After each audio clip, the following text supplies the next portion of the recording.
कांग्रेस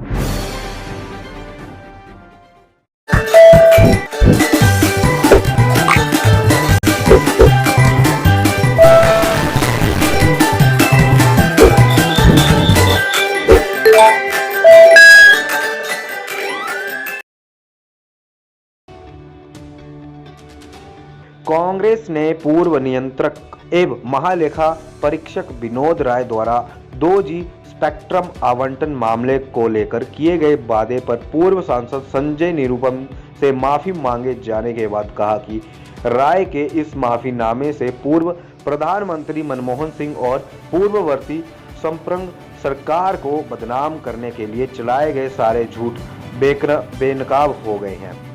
राय ने अपनी किताब में निरुपम के नाम का उल्लेख उन सांसदों के साथ किया था जिन्होंने कैग की रिपोर्ट में पूर्व प्रधानमंत्री मनमोहन सिंह का नाम नहीं लेने के लिए उन पर कथित तौर पर दबाव डाला था।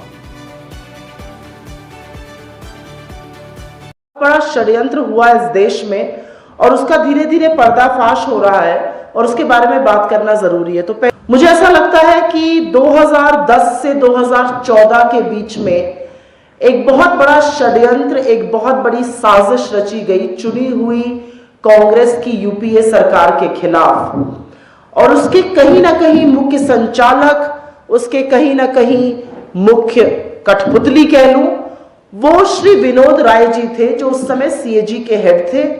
वो खर्रे निकाल के ड्राफ्ट रिपोर्ट्स लीक करते थे और कहते थे इतने का नुकसान हो गया, इतना बड़ा स्कैम हो गया, और मीडिया उसको चलाता था। मैं भी मीडिया जगत में थी, मीडिया उसको चलाता था। विपक्ष, जब उस समय भाजपा विपक्ष में थी, इसको बहुत तूल देती थी और कुछ जो चुने हुए लोग थे उसमें चाहे वो बाबा रामदेव हो, चाहे अन्ना हजारे हो, चाहे केजरीवाल जी हो, चाहे किरण बेदी जी हो, चाहे वीके सिंह जी हो, चाहे भाजपा के आज के हमारे प्रधानमंत्री नरेंद्र मोदी जी हो, इन्होंने एक बड़ी विशेष भूमिका निभाई थी।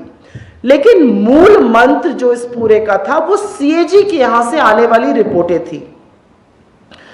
अब अक्टूबर 2021 में सीएजी विनोद राय जी ने लिखकर कोर्ट में हलफनामा देकर हमारे तत्कालीन उस समय के सांसद संजय निरुपम जी से माफी मांग के कहा है कि उन्होंने झूठ बोला था कि संजय निरुपम जी ने उनसे प्रधानमंत्री मनमोहन सिंह जी का नाम हटाने को कहा था कोल स्कैम में। इस झूठ से यह साफ हो जाता है कि तमाम झूठ की परतें अपने आप खुल चुकी हैं। मुझे याद है कि हर कोई 2G करता था और सच यह है कि 21 दिसंबर 2017 को कोर्ट ने 1522 पन्ने का जजमेंट है, जज ओपी सैनी के कोर्ट ने उनके जजमेंट में उन्होंने क्लियरली कहा कि उन्होंने धज्जियां खोल के रख दी सारे जो आरोप लगाए जा रहे थे और उन्होंने कहा कि ट्रायल में यह साबित नहीं हो पाया कि कोई भी स्कैम हुआ है। लेकिन कहीं ना कहीं यह प्रश्न जरूर उठाता है कि आज करीब 11 साल बाद एक चुनी हुई सरकार के खिलाफ षड्यंत्र रचकर पूरी तरह से साजिश करने के बाद क्या आज महज कोर्ट में माफी मांग लेने से ये लोग आरोप से बरी हो जाएंगे? किस तरह से सीएजी विनोद राय जी ने अपने आप किया या अब हमें लगता है वो किसी और के हाथों की कठपुतली थे? उन्होंने ऐसा क्यों किया, ये सवाल उठता है। और ये सवाल इसलिए उठता है क्योंकि उस समय जो पुरजोर लोग इस चीज को बढ़ा चढ़ा के प्रस्तुत कर रहे थे, आज वो कहां है आपको देखना पड़ेगा। एक बड़े चर्चित पत्रकार थे, आज वो मालिक हैं मीडिया एम्पायर के। वीके सिंह जी उस समय सेवानिवृत्त थे, अब वो 2 बार के सांसद हैं, 7 साल से विधायक, 7 साल से मंत्री रह चुके हैं। किरण बेदी जी दिल्ली की मुख्यमंत्री तो नहीं बन पाई लेकिन पुदुचेरी लेफ्टिनेंट गवर्नर बन के गई। केजरीवाल जी उसी के चलते दिल्ली के मुख्यमंत्री बने। प्रधानमंत्री मोदी जी ने इस बात को बहुत बढ़ा चढ़ाकर बनाया और आज वो 7.25 साल से देश के प्रधानमंत्री हैं। बाबा रामदेव जो शायद अब कारोबारी लाला रामदेव हो गए, उनका बिजनेस जिस तरह से बढ़ा और जिस तरह से ग्रो हुआ, वो शायद भारत के कॉरपोरेट घरानों के लिए एक सीख है कि कैसे बिजनेस को ग्रो किया जा सकता है। तो कहीं ना कहीं ये सब लोग उससे लाभान्वित हुए। और ये झूठ कब बोला गया? विनोद राय जी ने एक किताब लिखी, उस किताब के चलते उन्होंने लाखों लोगों से इंटरव्यू किया, हर चैनल पर गए, हर न्यूज़पेपर से इंटरव्यू किया और बार बार झूठ बोला कि संजय निरुपम मेरे घर आए थे, उन्होंने मुझसे नाम निकालने को कहा था, वो पीएससी के मेंबर थे, तब पब्लिक अकाउंट्स कमेटी के मेंबर थे, उन्होंने मुझसे नाम निकालने को कहा था। उन्होंने अपने हर इंटरव्यू में ये कहा। और जब संजय निरुपम जी ने उन पर मानहानि का दावा करके इस बात को की पुष्टि करनी चाहिए तो उन्होंने चुपचाप एक हलफनामा देकर माफी मांग ली कि हाँ मैंने झूठ बोला था। लेकिन संवैधानिक पद पर बैठा हुआ एक व्यक्ति जो सेवानिवृत्त हुआ, और सेवानिवृत्त होकर वो घर पे नहीं बैठे, वो बैंक्स बोर्ड ब्यूरो के प्रमुख बनाए गए, वो कर्ता धर्ता बन गए भारत के बैंक्स के। लेकिन क्या विनोद राय जी ने अपना एक बार भी मुंह खोला कि पीएनबी में इतना बड़ा स्कैम कैसे हो गया? 8.5 लाख करोड़ के लोन कॉर्पोरेट्स के कैसे माफ हो गए? कैसे मेहुल चोकसी और कैसे नीरव मोदी, कैसे विजय माल्या इस देश को छोड़कर भाग गए? वो तो बैंक बोर्ड ब्यूरो के चीफ थे और उनको भी इसका लाभ मिला। अपनी किताब को बेचने के लिए उन्होंने जगह जगह जाकर झूठ बोला और आज उसका नतीजा है कि एक चुनी हुई सरकार की ऊपर, उसकी क्रेडिबिलिटी पर दाग लगाया गया।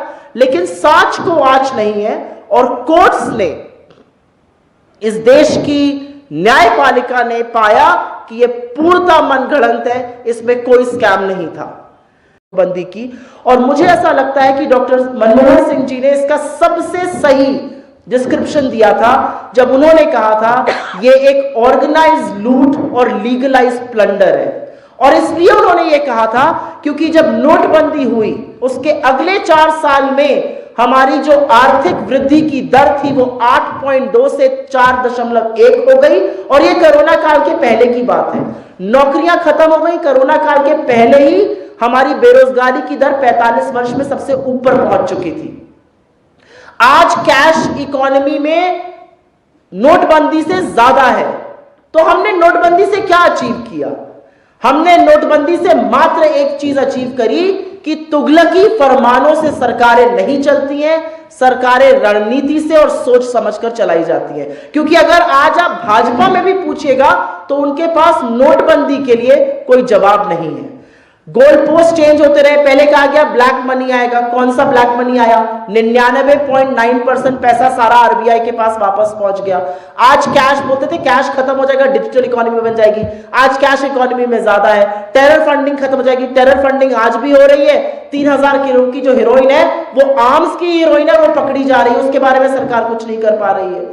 तो हर गोल पोस्ट जो था वो गलत था, वो चेंज होता रहा। ये तुगलकी फरमान था जो मोदी जी ने एक दिन सोचा, समझा और खड़े होकर बोल दिया। लेकिन वो शायद नहीं समझते हैं कि अर्थव्यवस्था और देश को चलाना बड़े रणनैतिक, परिपक्व और सोचे समझे तरीकों से होता है।